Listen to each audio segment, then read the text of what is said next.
আছে এবং কোনো লোককে এখানে দাঁড়াইতে দেয় না, ছবি তুলতে দেয় না, গাড়িতে নামতে দেয় না, গাড়ি দাঁড়াইতে দেয় না, কোনো কিছু করতে দেয় না।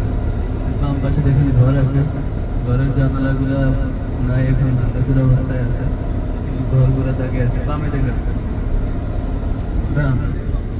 বামে দেখা যায় যে দেখেন এগুলো সব খাইবারের ইহুদিরা বসবাস করতো এখানে। এই যে খাইবারের ঘর, ইহুদিদের ঘর, এটা ডাইনেও ছিল বামেও ছিল। এগুলো সরকার সহ ওখানকার লোকজন থেকে সরিয়ে দিয়েছে।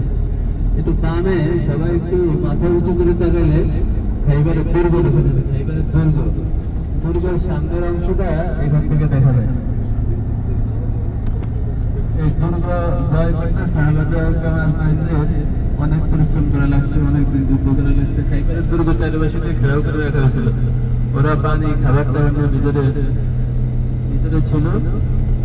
অনেকদিন ইয়ে করার পরে তারপরে খাইবারের দুর্গ যাওয়া হয়েছে। পরবর্তীতে আবার যুদ্ধ হয়েছে, যুদ্ধে তাদেরকে এখান থেকে বিতাড়িত করে দেওয়া হয়েছে।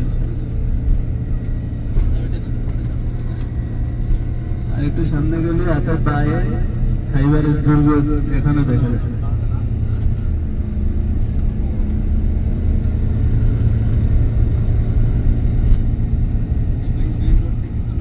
হ্যাঁ, মেইন রোড থেকে বাম দিকে খাইবারের দুর্গ দেখা যাবে। এগুলো তো সব ঘর ছিল ওদিকে।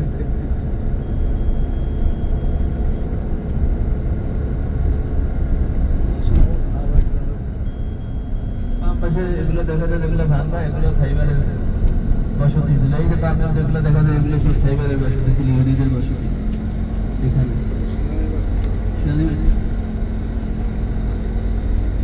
বাম দিকে অনেক দূর পর্যন্ত দেখা যায়, অনেক দূর পর্যন্ত এখানে দেখা যায়। এখানে সাইনবোর্ড লাগানো আছে যে এখানে দাঁড়ালে জরিমানা হবে।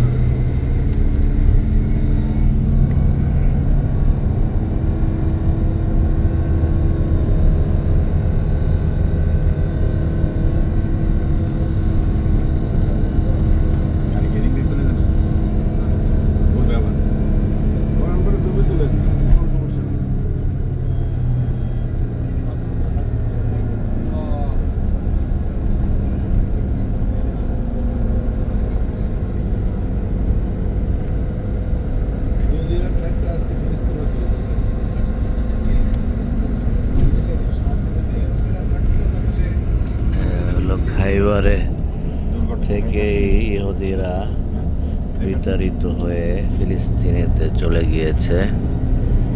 আর ফিলিস্তিনের নিরস্ত্র মুসলমানদের উপর এখনো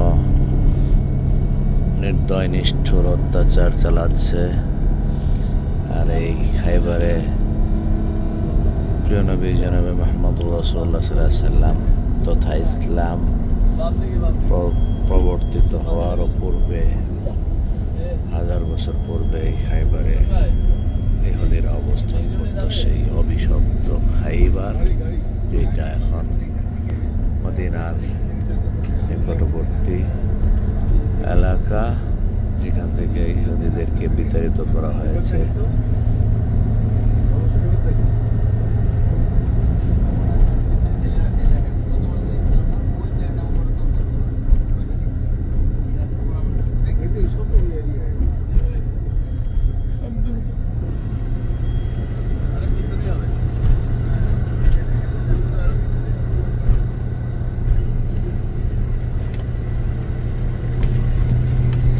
এখন তো এদিকে যদি নাই না।